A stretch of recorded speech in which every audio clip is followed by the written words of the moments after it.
pessoal, hoje parece que aquela cidade de Severodonetsk, que é na província, no Oblast de Lugansk, apesar do seu nome e- induzir a que se pense que é em Donetsk, é no de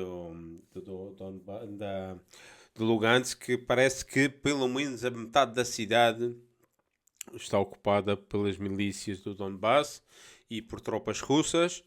E, e claro, isto prognostica o final desta história toda, pelo menos no Donbass. Eu não sei qual é a fase seguinte, quais são as ideias, o que é que o Kremlin tem pensado.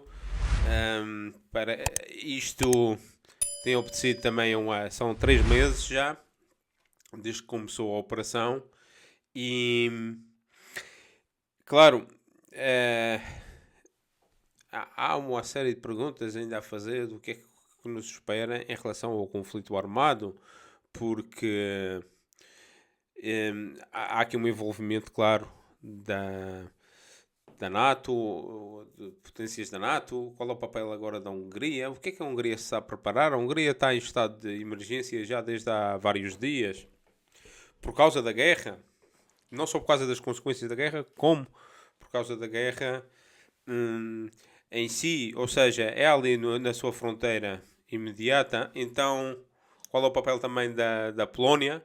Não se esquecer que tanto a Polónia como a Hungria têm problemas dentro da União Europeia. E, entretanto, o embargo ao óleo, ao petróleo russo, passou com a exceção de que a Hungria pode continuar a importar. E agora os hipócritas da União Europeia, porque é assim que temos que tratá-los, porque isto tem sido tudo uma hipocrisia, se não fé diver, que é um faz de conta, diz uma coisa, mas depois por outra dão a volta para contornar as suas próprias sanções. Vão utilizar agora a Hungria para se abastecer de gás. Claro, a Hungria vai se beneficiar imensamente com isto, mas não é só a Hungria. São outros Estados que não são parte da União Europeia, como é a Sérvia e como é a Turquia. Ou seja, aqui vamos pôr, com esta jogada de sanções e de uma política mal feita, mal pensada, emocional, desestruturada, vamos pôr a Turquia no mapa e vamos pôr a Turquia agora com a chave não vou dizer com a chave da energia, mas com a chave de muitas coisas, ou seja, com protagonismo na Europa que eles queriam ter e vão ter. Ou seja, que os europeus não que lhes queriam dar de uma forma e vão ter que dar de outra. Isto aconteceu com o Covid em relação ao aeroporto. O aeroporto, não, os vários aeroportos, mas principalmente o aeroporto de Istambul. E o aeroporto de Istambul é uma coisa que vale a pena. Vale a pena. A última vez que passei por lá, vamos uma caminhonete para o avião, deve ter demorado mais de 20 minutos. É uma coisa enorme. E a quantidade de aviões da Turkish Airlines, quantidade ali, porque claro, tornou ali um centro, e na altura do Covid e daquelas coisas todas, tornou no aeroporto mais movimentado da Europa, mas com uma diferença brutal. Ou seja, estamos a pôr estrategicamente a Turquia com uma série de prerrogativas que não tinham, nem poderiam ter de outras formas, se não fosse o disparate total, os tiros nos pés consecutivos e incessantes da nossa classe política na Europa. E agora, com a energia, vai ser a mesma coisa. Porque o que a Europa vai fazer é fingir que está fazendo sanções à Rússia e vai comprar petróleo a esses países que ainda podem comprar petróleo, seja eles a Hungria, que é da própria União Europeia, sejam eles a Sérvia ou a Turquia, ou seja, o turco com o pé na Europa, agora praticamente com os dois pés na Europa, a bem ou a mal, por causa desta gente. Enfim. Mas eu não queria falar só deste tema, ou seja, este é o tema do Severodonetsk. É claro, porque isto não se pode dizer com toda a certeza, mas parece que o Donbass é uma questão de tempo. O que é que julgavam?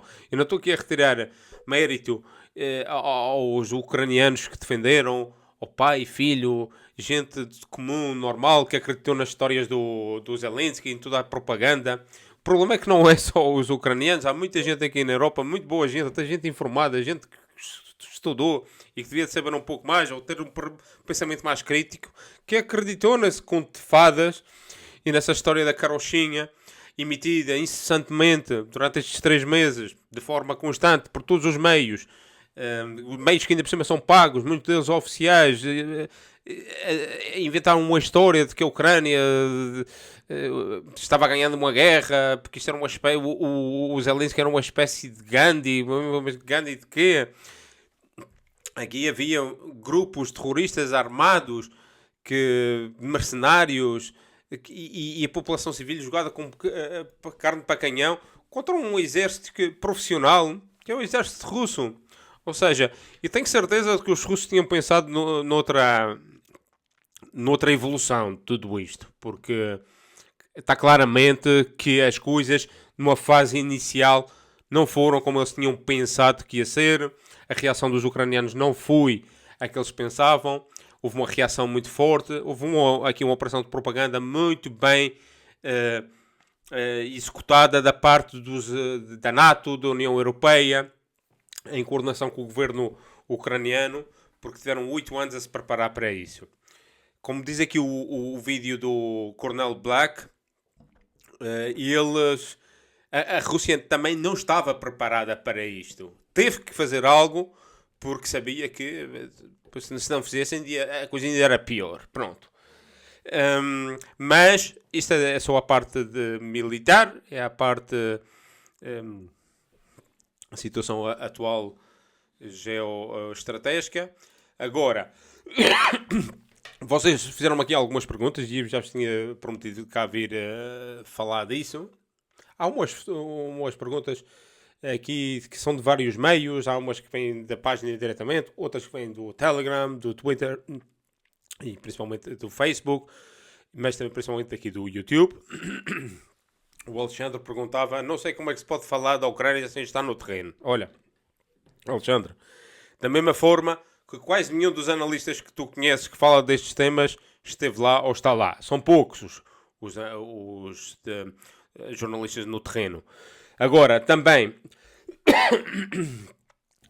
qual é a fiabilidade que têm os jornalistas do terreno? Por exemplo, há aquele jornalista português, aquele rapaz que antes era da SIC, que já não me recordo o nome, ele está lá. E depois também há outro que é o Carvalho, que dizem que é comunista, também está lá.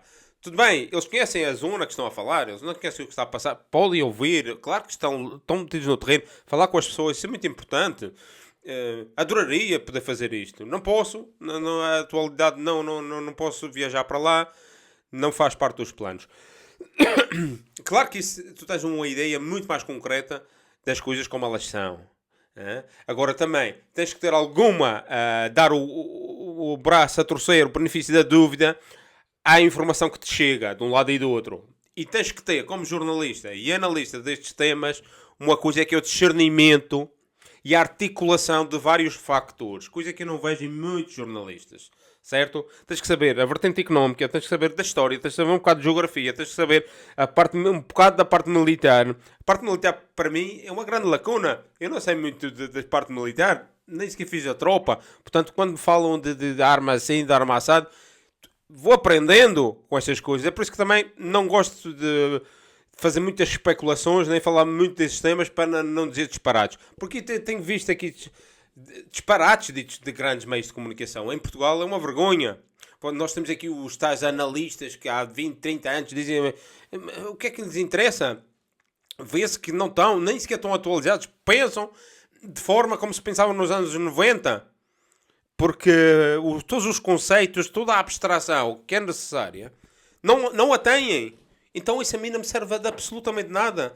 E por fim, há vários jornalistas que eu sigo, vários analistas, alguns deles nunca estiveram na Ucrânia sequer, coisa que sim eu estive, apesar de não ter estado no Donbass, mas também pouca relevância tem para este facto. Mas é interessante ter lá estado, estar na Rússia, pronto.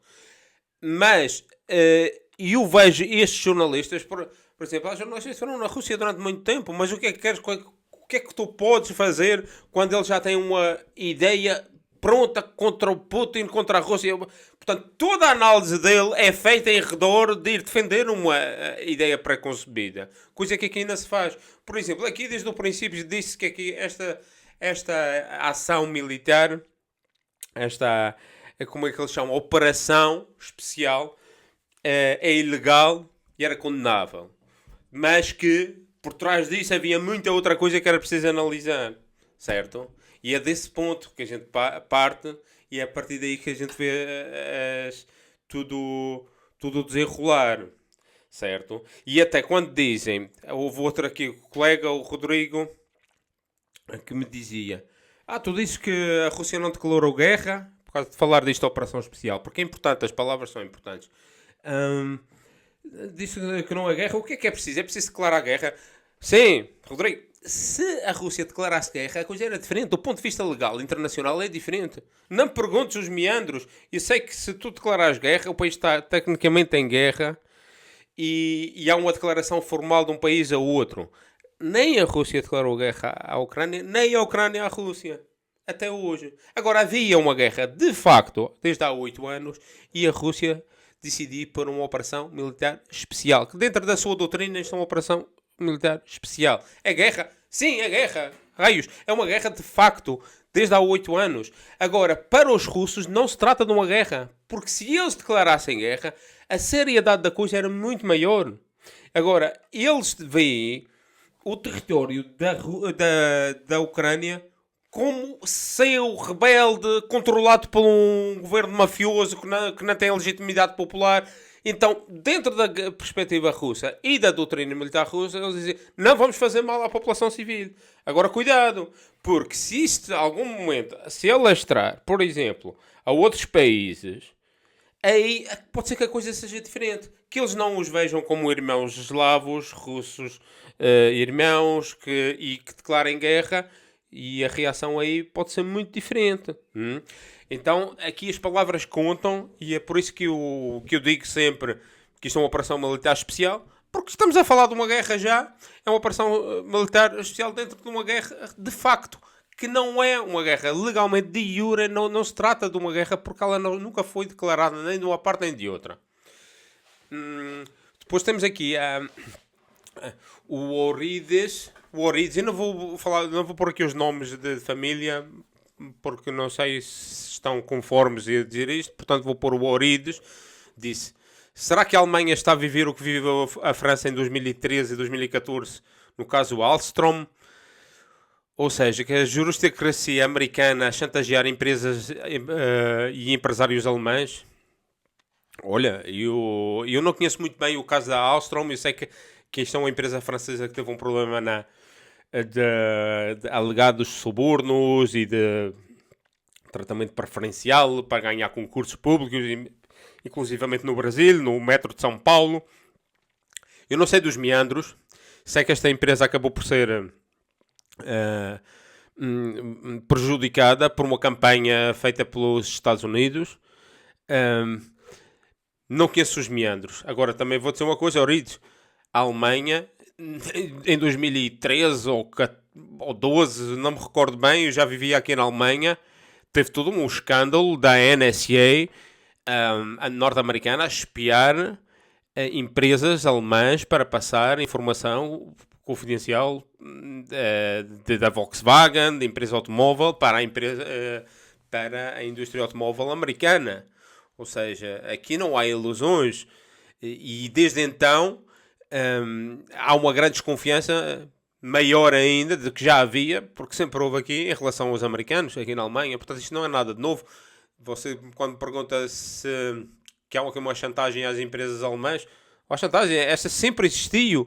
Tu pensa que uma coisa, que a Alemanha, quando perdeu a guerra, tornou-se uma colónia americana, e agora, com toda esta história da Ucrânia, está irremediavelmente nas mãos do poderio americano. E para isso tem o poderio militar para o que der e vier. Eu sempre disse isso, mas não é a esse nível que se vê as coisas. O nível é de que o euro, que é uma invenção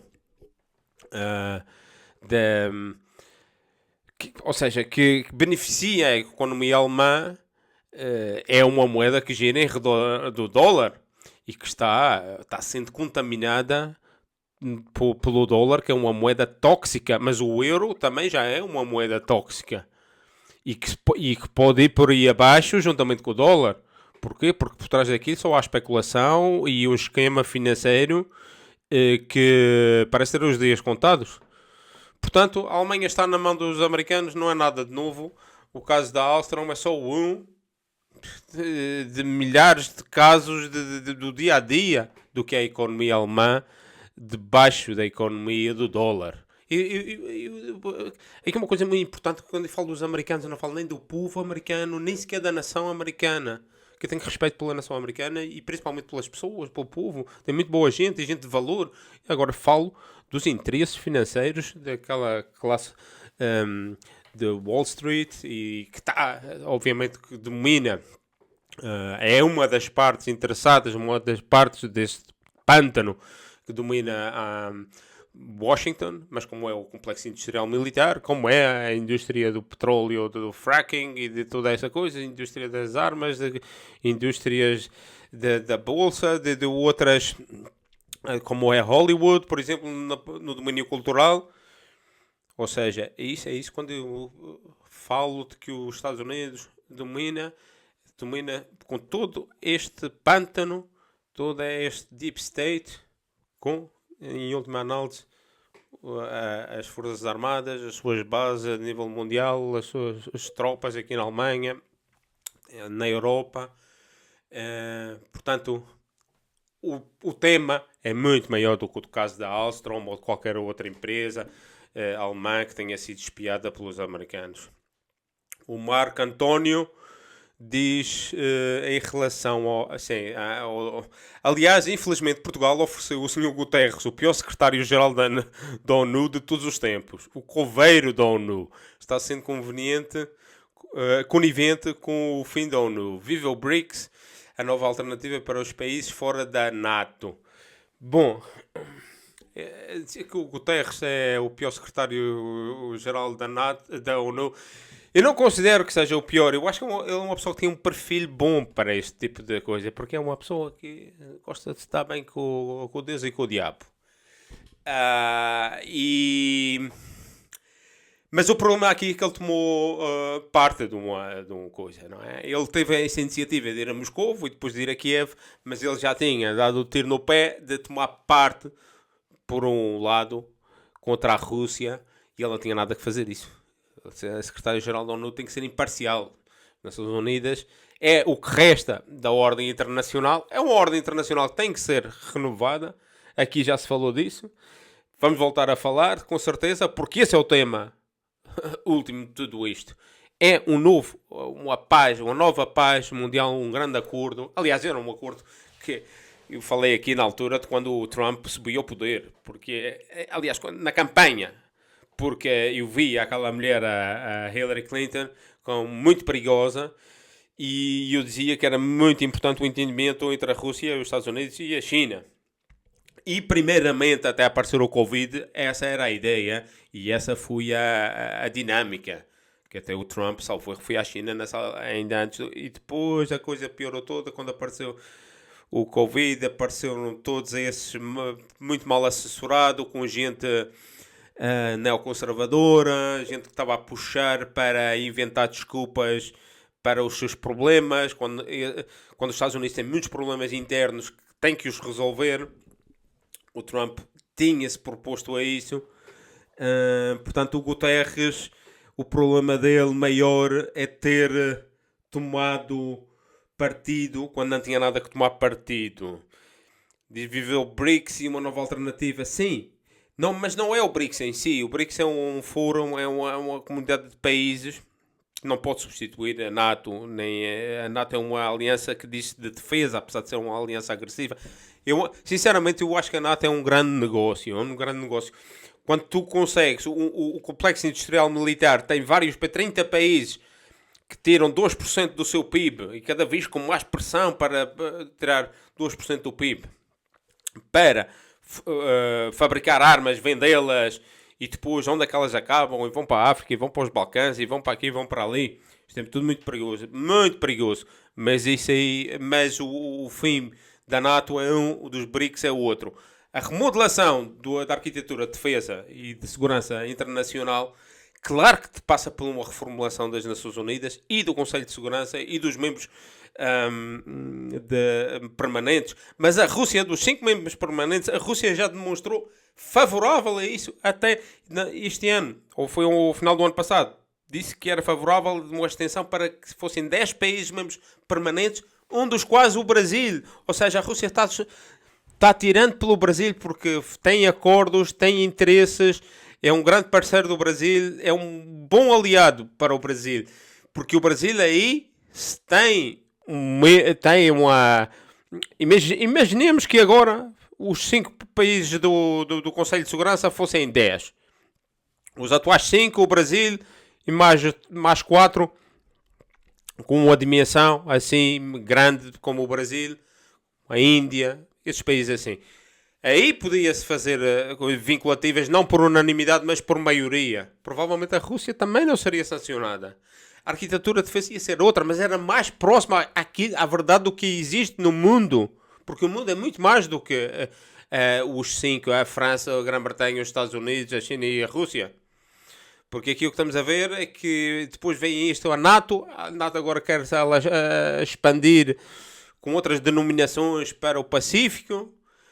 Ou seja, estamos a fazer aqui uma estrutura globalista de uma só ideia, de um só conceito que abarca o pensamento cultural, tudo, a economia e depois com a parte militar sempre por trás a fazer valer tudo o que é preciso.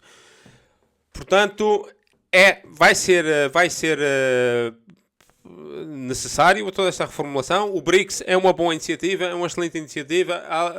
A extensão do BRICS à Argentina seria bom para já, para dar nova dinâmica e mais importância à organização.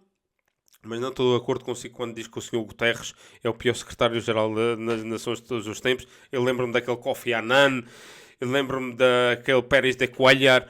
Enfim, esses é que naquela altura podiam fazer alguma coisa e nunca fizeram nada. E este agora está mais com as mãos atadas porque também apanha toda uma conjuntura que é medonha, é medonha. Ele tem caráter para reunir uns e outros. Porque este senhor, quando era presidente do primeiro-ministro, era tipo... Este senhor gosta de se dar bem com as pessoas importantes. E não tem qualquer problema em esmagar os pequeninos. É mesmo assim. É assim que ele subiu e é assim que ele coisa. Mas pronto, é um português, fala português, é importante. E recordo-me há 2 anos atrás, quando foi o Dia das Nações Unidas, o Bolsonaro foi lá e ele fez isto na sua intervenção. De que a ONU tem um secretário-geral que fala português. Isto é importante para o Brasil, para Angola, para Portugal, para Moçambique, para os países de língua portuguesa.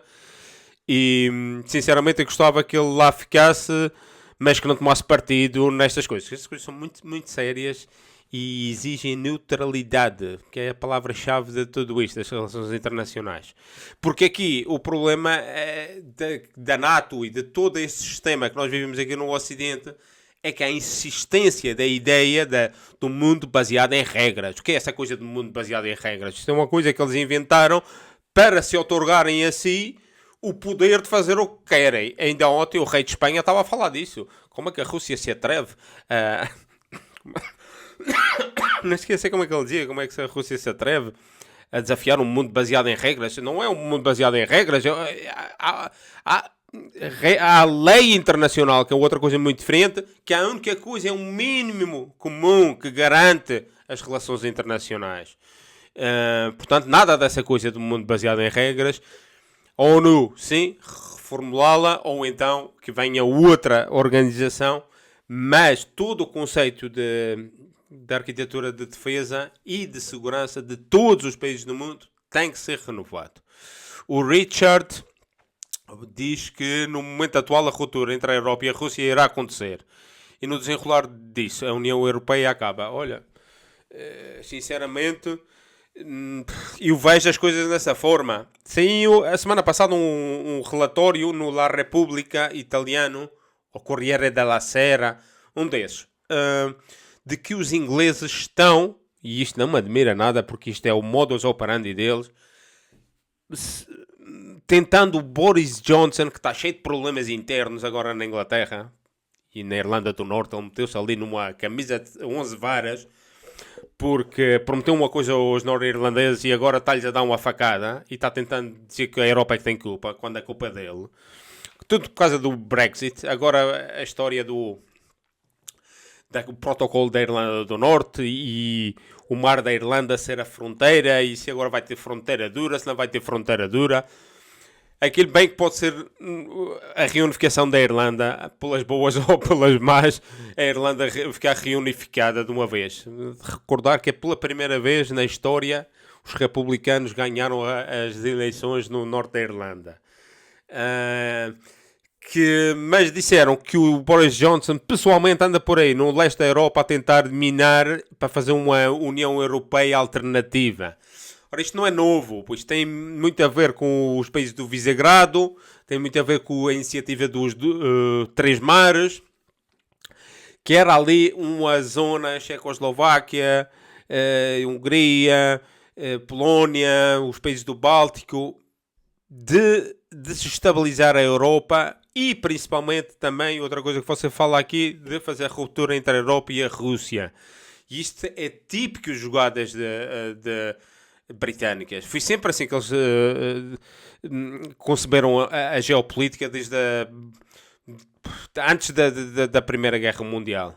Desequilibrar e desestabilizar a Europa. Qualquer ideia, principalmente de que a Rússia e a Alemanha pudessem fazer algo. E isto aqui agora está mais do que claro. Portanto, que a União Europeia acabe? Sim, mas eu acho que sim, pelas suas próprias torpezas, pelas suas próprias falta de cálculo. Esta coisa das sanções bem que pode ser uma cajadada final no projeto europeu, porque também em relação à União Europeia como ela é, há que dizer que a partir do momento que eles quiseram fazer disto uma União Europeia federal, e isto foi lá para 92, 93, por aí, na altura do Tratado de Maastricht, aí estamos a ver que a coisa ia para um muito mau caminho e que isto ia ser muito difícil ter volta atrás. Ou seja, a volta atrás é rebentar. E já falei aqui noutros episódios como é que ela pode rebentar. Por exemplo, agora, a Hungria, que era um Estado pária dentro da União Europeia, vai se tornar um país imprescindível. Porquê? Porque é o país que traz energia. Ou seja, a União Europeia, a Europa, a Alemanha, principalmente, nunca, jamais poderia ter sido a Alemanha nos últimos 20 anos sem a energia da Rússia. Portanto, a ideia de cortar a Rússia da Europa é o final da União Europeia, como ela é. Como ela é, porque pode haver outras iniciativas, outra forma, ou seja, de que os países europeus continuem a ter projetos comuns baseados na soberania nacional, nas soberanias nacionais, porque essa sempre foi a ideia que muita gente defendeu, mas que os políticos nunca lhes interessaram. Foram pelo federalismo porque chovia empréstimos e agora toca a pagar a fatura. E ninguém vai querer pagar a fatura. E quando for para pagar a fatura, a gente diz: então, olha, pronto, está próxima. Agora vamos para nós. O que é que a Alemanha vai fazer de empréstimos que não receba se Portugal queira sair? O que é que vai fazer? Vai-nos invadir? Está a perceber? E a Grécia é a mesma coisa. É outra realidade. Este pessoal vai ter que... Os alemães, por exemplo, que era o grande motor industrial, agora vai ter que ter outra voz muito mais baixa em relação aos outros países. Porque acabou-se o tempo das vacas gordas. Portanto, a União Europeia acaba, Richard? Não sei, mas tem tudo à pinta disso. O de férias pergunta: cui bono? É a pergunta a ser feita nesta crise. Tenho a minha resposta. Qual é a sua? Cui bono? O problema desse do cui bono é que a gente nunca sabe. Quem é que está a beneficiar agora? Agora quem está beneficiando é os Estados Unidos, claramente. ganhou a Europa como refém da sua energia para os próximos 20 anos ou 30. Conseguiu separar, juntamente com os ingleses, conseguiu separar a Alemanha da Rússia. Mas essa coisa, se tudo isto falha, e se a Rússia ganha a Ucrânia, como é o jogo que vai ganhar, e que vai fazer ali o que fez também com a Chechênia. Vocês sabem como é a Chechênia hoje em dia? É um país de primeiro mundo. Uma coisa, a reconstrução daquilo é uma coisa incrível, de ficar de boca aberta. E vocês sabem que em Mariupol começaram a chegar agora barcos da Rússia. Os primeiros barcos começaram a chegar com material de construção. Vão reconstruir aquilo. Vamos ver qual é a capacidade dos russos em reconstruir aqui, toda aquela cidade, que é uma cidade de 500 mil habitantes, que está toda desconfigurada. Aquilo está irreconhecível. Vamos ver o que é que traz isso. E depois aí ver quem é que realmente está ganhando com tudo isto e quem vai ganhar com tudo isto. Bom, estas foram as perguntas que eu tinha aqui escolhidas. Vocês estejam à vontade, façam as perguntas que quiserem. Eu, dentro das minhas modestas, limitadas